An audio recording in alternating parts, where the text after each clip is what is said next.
Em nome do nosso Senhor Jesus. Nesse momento eu convido o preletor da noite, Sidney. Aleluia. Sidney vai trazer algo nessa noite da parte do nosso Deus. Amém?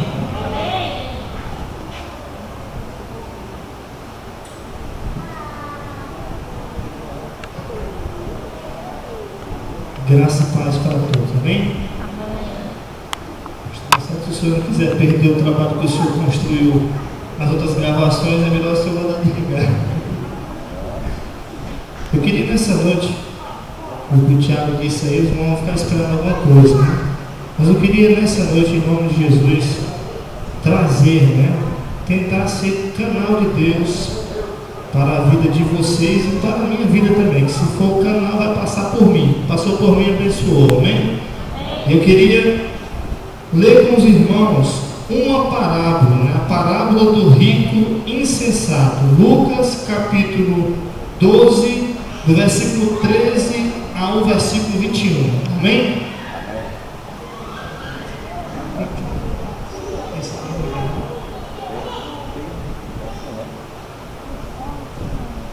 Deixa eu vou abençoar as duas tudo. Amém? Lucas capítulo 12, do versículo 13 ao 21. Amém? Pode procurar aí que eu vou. Porque minha tradução talvez seja diferente dos irmãos, né? Eu marquei assim quando eu li, eu marquei assim, ótimo, né? Eu tenho a palavra assim, ótimo, gostei. Diz assim a palavra, pode ler? Os irmãos estão procurando aí. Vou ler, viu? Diz assim: alguém da multidão lhe disse: mestre, diz a meu irmão que divida a herança comigo. Respondeu Jesus: homem, quem me designou juiz ou árbitro entre vocês? Então lhes disse: cuidado, fiquem de sobreaviso contra todo tipo de ganância. Amém? Vou voltar de novo. Versículo 13. Alguém da multidão lhe disse: mestre, diz a meu irmão que divida comigo a herança. E respondeu Jesus: homem, quem me designou juiz ou árbitro entre vocês? Então lhe disse: cuidado, fiquem de sobreaviso contra todo tipo de ganância. Amém, irmãos? Vou parar por aqui, depois a gente prossegue adiante. Jesus chegou na parábola aqui, entende-se assim, que alguém da multidão lhes disse, né? Pararam o mestre e disseram: mestre, pega para o meu irmão dividir comigo a herança. O camarada estava com um problema, certamente queria que o mestre dividisse, falasse com o irmão dele, para ele dividir a herança com ele, né? E Jesus perguntou para ele: me diz uma coisa, quem foi que disse para vocês que eu fui colocado nessa terra para ser juiz ou árbitro, para tentar julgar esse tipo de causa, né? Aí Jesus, vendo a situação, disse uma coisa de grande importância, que é o que, eu vou dizer assim, que corrói o nosso íntimo. Ele está dentro da gente. Sabe o que é? A ganância, o desejo de querer mais. Há quem diga que a medida do ter nunca enche. Não sei se isso é verdade, mas dizem que a medida do ter nunca vai encher. Quando você tem, mais você quer, e você, eu quero isso, e quando você consegue isso, quer aquilo, e quando tem aquilo, quer aquilo outro, e não consegue encher a medida. Amém? Então Jesus disse assim para ele: vendo a situação, ou a preocupação daquele homem de não perder a herança dele, dá a entender que o irmão queria ficar com tudo, né? E ele pede: vou pedir a ajuda do mestre, pode ser que o mestre falando, ele obedeça. E a preocupação daquele homem que era perder os bens que ele tinha. E Jesus estava ali, não era para dar bens a ele, era para trazer algo de Deus para a vida deles, para abençoar eles. E eles queriam o quê? Ele queria que Jesus resolvesse essa causa. E Jesus vê na intenção do coração daquele homem que era o quê? Ter mais. E eu pergunto aqui, quem é que não quer ter mais? Não tem nenhum aqui. Todo mundo quer ter mais. A gente estuda para ter mais e trabalha para ter mais e sempre querendo ter mais. Amém? Eu creio que todo mundo quer mais. Quem é que não quer mais aqui? Não tem ninguém, todo mundo quer mais. E Jesus disse assim, olha, versículo 14. Respondeu Jesus: homem, quem me designou juiz ou árbitro entre vocês? Então disse Jesus de novo: cuidado, fiquem de sobreaviso, atentos. Jesus disse assim, olha, cuidado vocês, fiquem atentos. Por quê? Contra todo tipo de ganância. Aí ele vai dizer uma frase que é difícil de entender.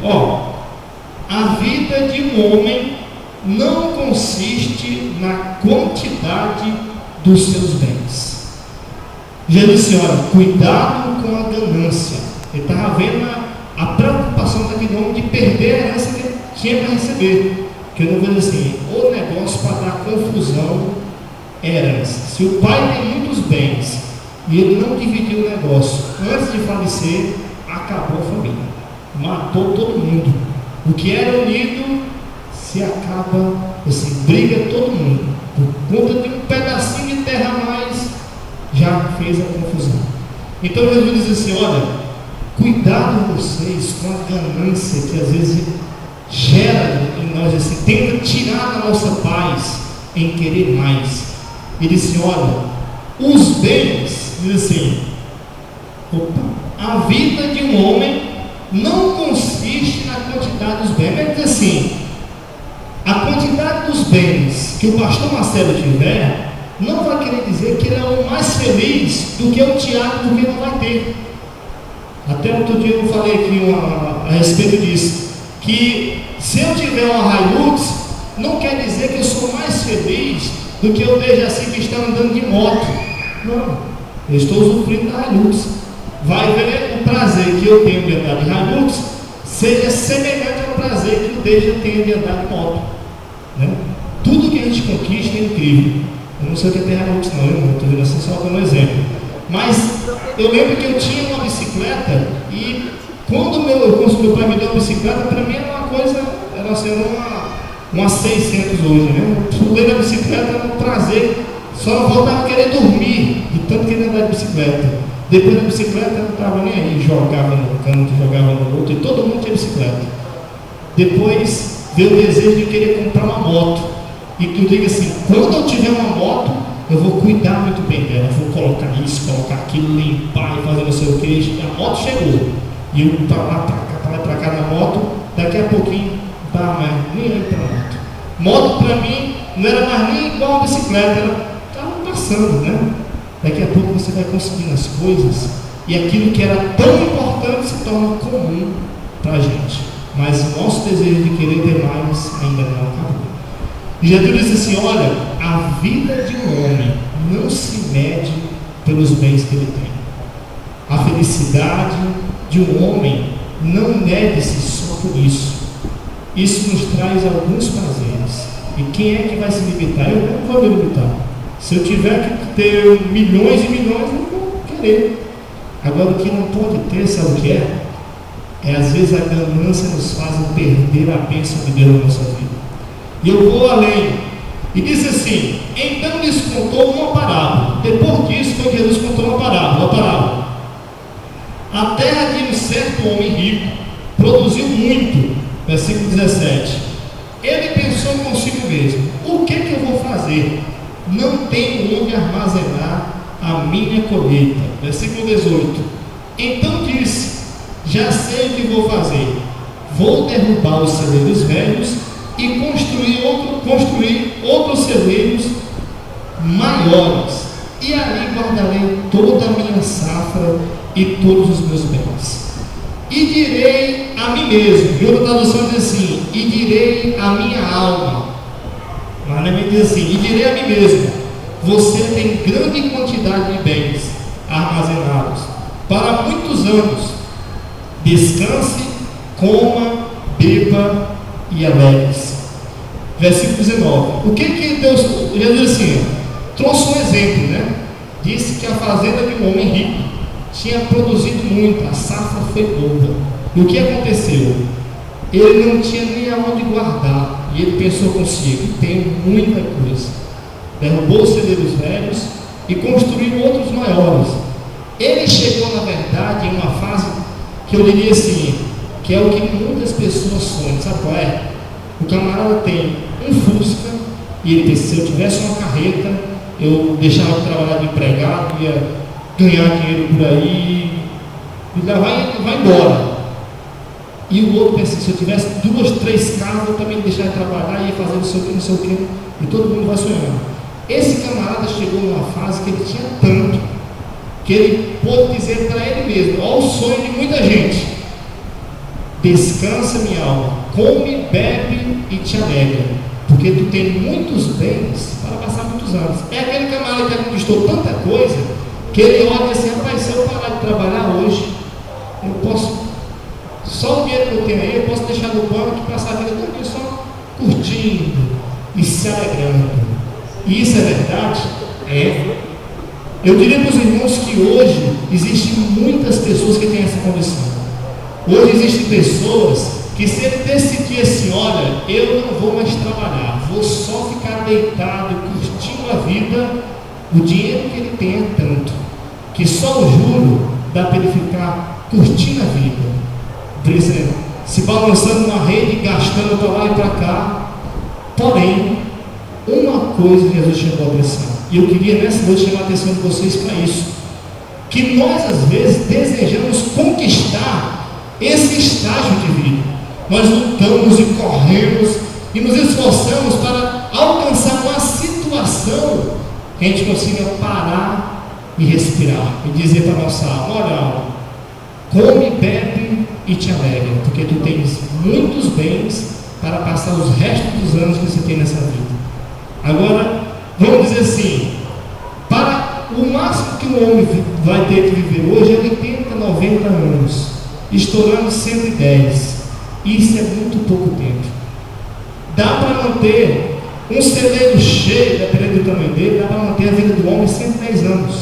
O problema é que 110 passa muito rápido. Agora você quer ver, eu quero ver qual é o celeiro que consegue guardar bens para uma eternidade. Para 120 anos no máximo, você vai conseguir guardar. Pode lutar. E muitas pessoas dizem assim: quem ganha na Mega Sena talvez até tenha condição de se manter por 120 anos, que seria a média de vida que ele teria. Agora, a eternidade, que tamanho seria o celeiro que nós iríamos precisar para poder dizer para a nossa alma assim: olha, minha alma, meu espírito, come, bebe e te alegra, porque tu tens muitos bens para passar a eternidade. Será que vai fazer isso? Será que é a condição de um homem nessa vida ele construir ou assim plantar? Porque o homem rico da parábola, ele tinha colhido, sabe o quê? O que ele tinha plantado. Para armazenar no celeiro dele, ele só ia colher o que ele plantou. Ele não tinha condição de ter uma safra sem ter plantado nada. Ele plantou muito e a safra foi boa, né? E ele guardou para os dias de vida que ele tinha na parábola, assim. E eu quero convidar vocês a pensar comigo: que tamanho é que está, irmãos, o seu celeiro para passar a eternidade? Talvez você diga assim: irmão, o meu celeiro para essa vida só dá para me jantar agora de noite, e eu vou ter que me preocupar o que vai acontecer amanhã. Que milagre que vai acontecer amanhã? Tem pessoas que dão assim, não vou nem falar muito não, que é para não... Mas às vezes elas estão numa situação que o que vai comer amanhã? Como é que eu vou fazer para pagar aquela conta amanhã? E assim vai. Mas existem pessoas que estão tranquilas. Não, eu já tenho 10 mil reais naquela continha, outro tem 30, outro tem 50, já fica mais tranquilão e tal. Mas já dá para passar. Se o negócio apertar, eu vendo esse negócio aqui, vendo aquele outro acolá, vendo o cachorro, o babuinho, não sei o que, escapa. O que acontece? O que você plantou, louvado seja Deus, nos dias da sua vida para você manter a sua eternidade, para que você possa passar esses poucos dias de vida aqui e você possa assim dizer para o seu espírito: meu espírito, tu está cansado hoje, sofrendo algumas coisas, mas tem paciência, porque está chegando a hora de tu descansar. Tem paciência, porque está chegando a hora de tu descansar, e quando tu descansar, a terra que tu vai, o piso deve ser de ouro, com certeza. Vai ter muitos bens para passar uma eternidade. E eu não quero ficar só aí, não, eu quero ir mais à frente um pouquinho. Versículo 20: contudo Deus lhe disse: insensato, esta noite a sua vida lhe será tirada. Então, ele pergunta assim: então, quem ficará com o que você preparou? Eu pergunto nessa noite: tudo aquilo que você está conquistando nessa vida, com seus esforços, se hoje lhe pedisse a sua alma, se hoje fosse o dia de você partir, quem era que ia ficar com os seus bens? Quem ia ficar? O meu filho ia ficar, a minha esposa ia ficar. Quem tem, né? Agora as contas é muito, eu vou dizer, é covardia deixar para os filhos as contas, né? Mas eu lhe pergunto essa noite, Deus perguntou: olha, louco, essa noite, enquanto o homem dizia para ele mesmo que ele tinha muitos bens para passar muitos anos, o Senhor disse assim: louco, essa noite tu vai morrer, essa noite vão pedir a tua vida, e o que tu tem guardado no celeiro vai ficar para quem? Vai te servir de quê? Aí o Senhor diz assim, ó, no versículo 21, quem tiver aí pode acompanhar, diz assim, agora que os irmãos cresçam a orelha, viu? Assim acontece com quem guarda para si riquezas, mas não é rico para com Deus. Ele diz que tão louco quanto aquele homem que juntou um monte de coisa e disse para a alma dele que ela podia descansar, porque tinha dá para curtir a vida. Jesus disse assim: louco também é aquele que tem muitos bens, que está lutando para conquistar alguma coisa, mas ele é pobre para com Deus. Por quê? Porque se eu tiver um celeiro que dá para passar muitos dias tranquilo, comendo bem, e de repente eu não estou mais nessa vida tranquila, eu parti dessa vida e eu não tenho nada para apresentar diante de Deus, eu não tenho obra nenhuma que possa chegar diante de Deus e eu possa receber alguma coisa, porque eu não plantei nada. Será que é assim? Aí eu quero partir agora para Isaías capítulo 6. Pastor Marcelo, perdoa aí para mim. Isaías capítulo 6. O pregador nem o livro acha, porque ele lê uma Bíblia e fica. Cadê? Achou. Era por aqui, cadê? Amém. Eu vou ler para os irmãos, ó. O título do livro aqui é assim: O chamado de Isaías. Amém? Agora abra as orelhas de novo. No ano em que o rei Uzias morreu, eu vi o Senhor assentado num trono alto e exaltado, e a aba de sua veste enchia o templo. Acima dele estavam serafins, cada um deles tinha 6 asas, com 2 cobriam o rosto, e com 2 cobriam os pés, e com 2 voavam, e proclamavam uns aos outros: Santo, Santo, Santo é o Senhor dos exércitos, a terra inteira está cheia da sua glória. Ao som das suas vozes, os batentes das portas tremeram, e o templo ficou cheio de fumaça. Isso era o que Isaías estava vendo, viu? Tremendo, um negócio forte. A presença de Deus naquele momento era forte, né?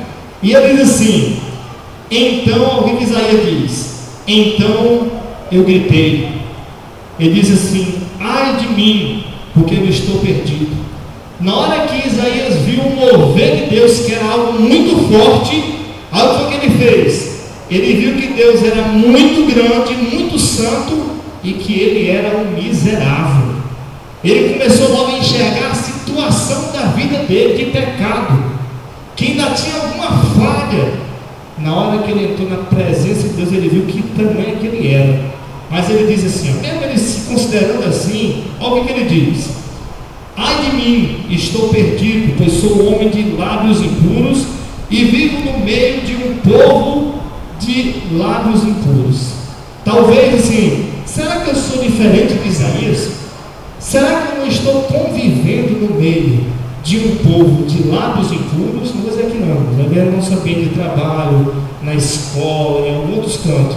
Será que eu não estou vivendo no ambiente de pessoas de lábios impuros, né?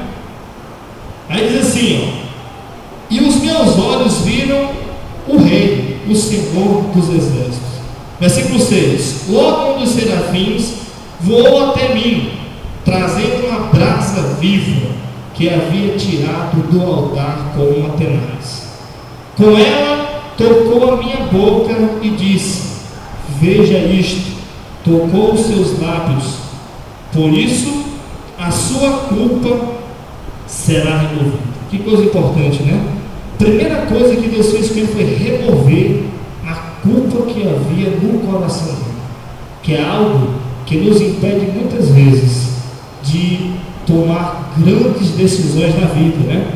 Aí diz assim, olha, e o seu pecado será perdoado. Então ouvi a voz do Senhor conclamando. Esse é o versículo que eu vou parar aqui. Versículo 8, Isaías diz assim: então ouvi a voz do Senhor conclamando. Olha a pergunta que a voz dizia: quem enviará? A pergunta é essa aqui: quem enviarei? Quem há de ir por nós? Eu pergunto nessa noite: quem é que quer ter uma conta no céu? Se eu falasse que alguém interpretar errado, tu é frito, né? Qual é a conta que o crente, a pessoa que tem compromisso com Deus, vai abrir no céu? É quando ele planta aqui para colher lá. Existem obras, diz a Bíblia, que vão ser, como assim, que tudo aquilo que é depositado na conta lá, não passa assim não. É que nem você põe o dinheiro naquele papelzinho lá e vai ser conferido se tem o valor, se não tem, depois é que confirma o valor lá, né?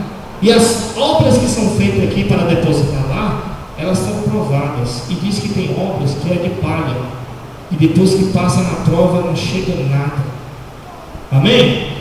E Isaías escutou assim: o Senhor estava clamando, né? Conclamando e dizendo: quem enviaria? E eu estava pensando comigo, talvez eu seja a pessoa mais errada para falar isso nessa noite, mas eu vou falar mesmo assim, não tem problema não. Eu estava pensando comigo e um colega meu que começou a falar de trabalho, não sei o que, e eu comecei a falar para ele. Entramos num assunto que eu vi que ele se calou e encheu os olhos de lágrimas, e se calou, e eu falando também, estava nem percebendo o que estava acontecendo. E eu perguntei assim: meu amigo, você conhece alguém na sua igreja que esteja se preparando para ser um missionário, um evangelista, um pastor e outras coisas que existem na igreja, outras grandes funções? Eu perguntei: se você conhece alguém que esteja se preparando para isso? E ele olhou e pensou, eu não sei se ele era um desses camaradas, mas eu vi, sabe o quê? Que nós temos hoje camaradas se preparando para ser baterista desde pequeno, tá vendo? Outros querendo ser grandes engenheiros, porque isso é uma necessidade. Vamos dizer assim, o Samuel hoje, o pai dele tem um tipo de serviço. Ele, vamos dizer, ele trabalha com vendas. O Samuel, daqui a alguns dias, o Dejaci não vai ter mais condição de vender. Daqui a alguns dias, o Deja não tem mais saúde e nem vigor para oferecer alguma coisa no mercado. Quem vai ter que ir? Ou o Samuel ou outra geração. E eu pergunto nessa noite, o Espírito do Senhor conclama: a quem enviarei? Quantas pessoas são salvas sem ouvir o Evangelho? Quantas pessoas têm a vida restaurada sem ouvir o Evangelho? E eu pergunto, quantas pessoas aqui nessa noite aceitaram Jesus porque Deus falou no seu ouvido assim: ei, vá lá, isso aí é verdade, creia nisso? Talvez nenhum. Você só creu em Jesus e aceitou Ele um dia porque alguém entregou o Evangelho para você. Não sei quem foi, alguém fez isso. E o Senhor não vai. Existe outra seleção de pessoas que querem ir. Os anjos dizem que eles desejaram ir, mas não puderam. Quem vai ter que ir são os homens, são as pessoas que o Espírito de Deus vai usar para levar a mensagem. Agora, Deus nunca vai obrigar ninguém a fazer a vontade dele. O muito que ele faz, Isaías escutou, sabe o que? Só a voz conclamando: a quem enviarei? Quem é que há de ir por nós? É tipo assim, como se o pastor Marcelo dissesse assim: olha, eu tenho um serviço para fazer e não tenho tempo para fazer, mas ele é de grande importância. E ele perguntava assim no meio, vamos dar um exemplo no meio dessa multidão, né? Multidão assim, muita gente. Eu quero fazer isso, mas não tenho tempo. E a gente escutando o pastor Marcelo dizer: olha, eu queria fazer assim, mas eu não estou podendo agora. E todo mundo com a condição de fazer. Se todo mundo escutasse ele clamar e dizer que estava precisando fazer e não podia fazer, e se vocês não dissessem nada, se não se dispusessem a fazer, que a pessoa, que sentimento que ia ser gerado? E eu pergunto nessa noite: se Deus lhe perguntasse isso, quem enviarei? Quem é que vai? Quem teria coragem de ir? Aí Isaías disse assim: e eu respondi: eis-me aqui, Senhor, envia a mim. Isso foi o que Isaías fez. Sabe o que Isaías estava fazendo? Ele estava querendo plantar aqui para ter um grande celeiro lá. E no dia que ele chegasse lá, ele pudesse dizer para o Espírito dele: olha, foi difícil chegar aqui. Ó, como foi. Mas nós conseguimos. Teve pessoas que tiveram a cabeça degolada.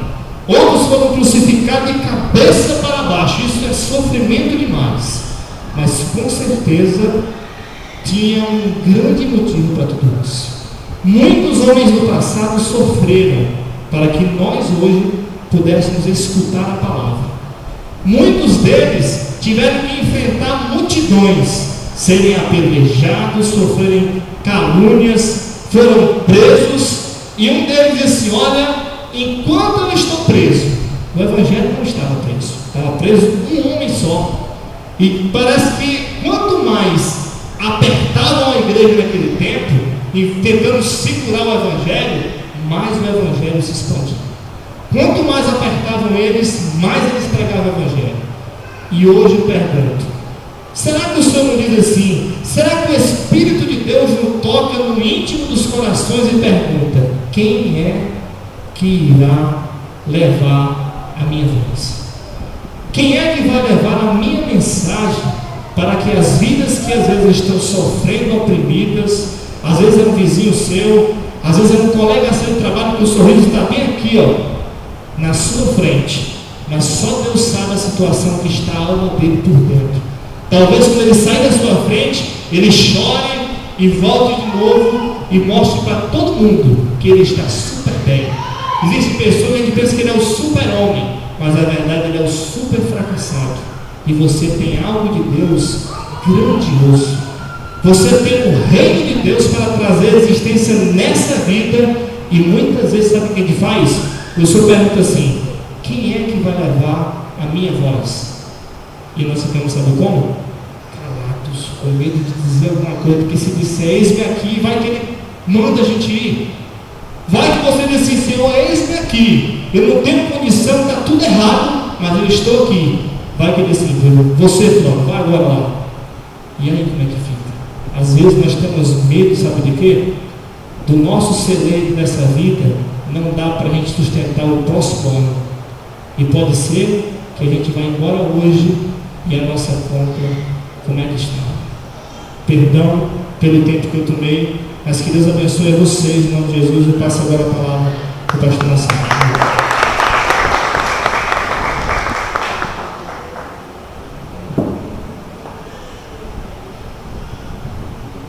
Palavra, né? Deus, ele, se a gente souber, a gente sabe que nós estamos aqui nos preparando, né? Você acha que vai passar a vida toda aqui? Nós não vamos passar a nossa vida toda aqui. E o Sidney não sabia, tem até umas gravações filmadas aí que Deus, ele falou comigo, né? Vou te levar para as nações. E eu tinha ouvido muitas pessoas já falar daí de Cascavel e para as nações, né? Porque aqui é um lugar financeiramente as dificuldades aqui são grandes, porque quando eu orei para Deus, Senhor, me manda para as nações, eis-me aqui, eu disse, Senhor, me manda para um lugar bem longe, um lugar bem difícil para a gente ir. E de onde eu saí para cá foi um lugar bem difícil para mim. Da onde eu saí daqui, Deus começou a falar comigo nesses dias, queria me mandar para outros lugares, para outras nações, que eu ia poder estar aqui e viajar. E nessa semana eu estava falando com um homem de fé e ele disse, se prepara aí, agiliza, prepara as coisas, arruma o visto, arruma a mala, porque a gente vai te trazer para cá para você pregar em várias igrejas, né, brasileiras no exterior. Então Deus, ele está abrindo essas portas e eu tenho falado, se prepara, porque tem mais lugares. Deus me deu uma palavra que a igreja, vocês iriam estar investindo no reino de Deus. Como? Isso aqui, a igreja, somos um só, o corpo é um só. Quando um vai e é enviado pela igreja, quem está indo? Está todo mundo indo. Quando você oferta, quando você é fiel, quando você abençoa a casa de Deus, você acha que você não está fazendo nada, mas você está. Quando você está abençoando a casa de Deus e abençoando que outras pessoas vão, você está indo também. E hoje a gente vai orar pelo Samuel, porque eu acho que o Samuel, ele está tão cheio da unção hoje que ele não consegue parar. Eu acho que a gente vai pedir um batismo no Espírito Santo, daqueles que deixam no chão por umas 2 ou 3 horas, falando em língua estranha, para ele se acalmar. Vamos orar por ele hoje, que Deus quer fazer a obra no Samuel, é o profeta das nações aí. Então o que eu quero dizer com isso? Deus falou para mim no meu coração, fala para a igreja, ano que vem tem algumas nações, talvez até esse ano já, África, Somália, Ásia, outros países que Deus quer expandir a voz dele, levar avivamento, levar presença. A partir de amanhã aqui na igreja vai ter uma caixinha aqui, eu não vou pedir, vai ter uma caixinha aqui de missões. Todo o dinheiro que for ofertado, que Deus falar no seu coração, você quer investir no reino, você vai ofertar para missões. E vou estar colocando esse dinheiro que tiver nessa caixa numa conta exclusiva só para missões, porque eu creio que Deus vai abençoar a sua vida para você poder abençoar na igreja, para você poder enviar missionários, para que pessoas aconteçam e você esteja indo, porque às vezes Deus ele levanta pessoas bem-sucedidas, abençoa o trabalho, e principalmente naquelas pessoas que honram com o seu dízimo, com a sua oferta, com a oferta missionária. Deus, ele faz você crescer no seu trabalho, você ter mais, para que você possa abençoar. No momento que você fala para Deus, Senhor, se o Senhor me der mais, se o Senhor me fizer prosperar, eu abençoo a tua casa, eu abençoo a tua obra missionária, Deus derrama sobre a tua vida. Você pode ter vários outros problemas, mas na tua vida financeira você vai prosperar quando você abençoa a casa de Deus. Quando você é fiel, quando você investe para que a igreja possa ir, e principalmente quando a igreja ela está com o coração de ir. Já pensou? O pastor dizendo, todas as ofertas que estão aqui vai ser para ir para a obra missionária, para ir para lugares distantes. É diferente. Todas as vezes eu falei, não, pega essas ofertas tudo aqui para comprar um carro novo, pastor. Estou querendo isso. Ele vai fazer isso, que olha, eu sou um dos pastores que raramente vocês veem eu falar de dinheiro, né? Raramente de pedir, mas para missões é obrigação da igreja. Enviar o pastor para fazer a obra missionária é obrigação da igreja. Contribuir no reino de Deus, para que quando a gente chegue lá no céu, nós não cheguemos de mão vazia. E eu quero orar hoje pelas pessoas que sentiram no coração que elas querem contribuir. Se você tem um chamado na sua vida, se alinhe com Deus. Tenha coragem de dizer, Deus, eis-me aqui. Deus não vai deixar faltar na sua vida se você disser, eis-me aqui. Pelo contrário, você vai prosperar na sua vida. Fique de pé, nós vamos orar por você. Comece a orar. Eu quero chamar aqui na frente as pessoas que sentem no coração de que se elas forem abençoadas, olha bem o que eu estou dizendo, você sabe quanto que você ganha, você sabe qual é a sua renda mensal, você pode fazer o seu budget, o seu projeto do ano todinho. Se no seu mês, todinho de ano, que você não passou de 3 mil reais, se você não passou de R$1.000, se não passou, porque você nunca teve um propósito de abençoar a casa de Deus, de você investir porque você talvez não tenha condições, talvez você tenha contribuído com o que você tem, e às vezes é muito pouco, e se você se dispuser para dizer: Senhor, se o Senhor aumentar o meu salário, se o Senhor me der mais condições financeiras, se o Senhor fizer algo que eu estou vendo, que é Deus que vai fazer depois da oração, eu vou abençoar missões, eu vou abençoar a obra missionária. Venha para frente, fique aqui na frente, eu quero orar por você. Se no seu coração você tiver esse desejo: Senhor, se o Senhor dobrar o meu salário, se o Senhor me der mais 20% do que eu ganho, se o Senhor abençoar, abrir as portas, trabalhos para mim, eu vou abençoar a tua obra missionária, eu vou trazer oferta missionária, vou colocar na caixinha missionária, e nós vamos para as nações, nós vamos para a África, nós vamos para a Indonésia, nós vamos para a Ásia, nós vamos para povos distantes, com a igreja. Deus me deu uma palavra, que a oferta não ia vir dos Estados Unidos não, que a oferta não ia ter que vir de fora não, que a igreja que eu, você e cada um aqui, nós que vamos mandar os missionários. Quando você vê o pastor Marcelo vindo viajar, quando você vê os irmãos indo também, foi porque a igreja juntou, e nós vamos nos surpreender com o que Deus vai fazer. Nós vamos ficar surpresos com o que Deus vai fazer. Coloca a mão na frente. Eu quero ministrar sobre a tua vida, portas abertas. Eu quero ministrar sobre a tua vida uma prosperidade financeira como nunca houve antes, porque você tem se comprometido de abençoar a casa de Deus, a obra missionária, fazer com que as pessoas vão. Eu creio que Deus, a partir de hoje, vai fazer que o milagre aconteça. Eu vejo promoções, gente já abrindo o seu próprio negócio, Deus abençoando, aumentando o salário, coisas impressionantes Deus vai fazer, porque nós estamos dizendo: eis-nos aqui, Senhor. Se eu não posso ir porque eu estou trabalhando, eu envio um missionário. Se eu não posso ir, eu estendo a corda, eu abençoo. Se você se comprometer com Deus, Deus vai fazer isso hoje. Pai, no nome de Jesus, eu quero orar, Senhor, sobre a tua igreja, Senhor. Eu creio, Senhor, que essa palavra, Senhor, que o Senhor deu para o Sidney, Senhor, é de Deus para a gente nessa noite, é profética, Senhor. Nós queremos começar a investir no reino. Cada semana, Senhor, pode ser R$5, pode ser R$10, pode ser R$50, pode ser 100, pode ser 1.000. Eu vou investir aquilo que o Senhor falar no meu coração. Deus, Ele vai falar no seu coração. Cada centavo, eu me comprometo, todo centavo que entrar nessas ofertas missionárias, elas vão para uma conta separada e elas serão somente usadas com missões. Pai, no nome de Jesus, Senhor, toca na mão de cada pessoa aqui, Senhor. Toca, Senhor, no nome de Jesus. Eu quero profetizar a autoridade do nome de Jesus pela fé, Senhor. Em oração eu creio, Senhor, que portas de emprego serão abertas, Senhor, que as pessoas que já estão empregadas, Senhor, faz um milagre, Senhor. Aumenta a renda, Senhor. Aumenta a renda, Senhor. Dá negócios, Senhor. Dá vendas, Senhor. Aumenta as vendas, Senhor. Duplica as vendas, Senhor, no nome de Jesus, Senhor. Aumenta, Senhor, contratos, Senhor. Aumenta contratos, Senhor. Abençoa com contratos fixos, Senhor. Pai, as pessoas que têm companhia, Senhor, as pessoas que estão tentando trabalhar, Senhor, Pai, que seja aberto, Senhor, novos negócios, Senhor, seja aberto lojas, Senhor, seja aberto, Senhor, portas de escape, Senhor, dobra, Senhor, o salário dos teus filhos, Senhor. Abençoa aqueles que não têm, Senhor. Abre uma porta, Senhor, uma porta fiel e verdadeira, Senhor, que o trabalho será uma bênção, Senhor, no nome de Jesus.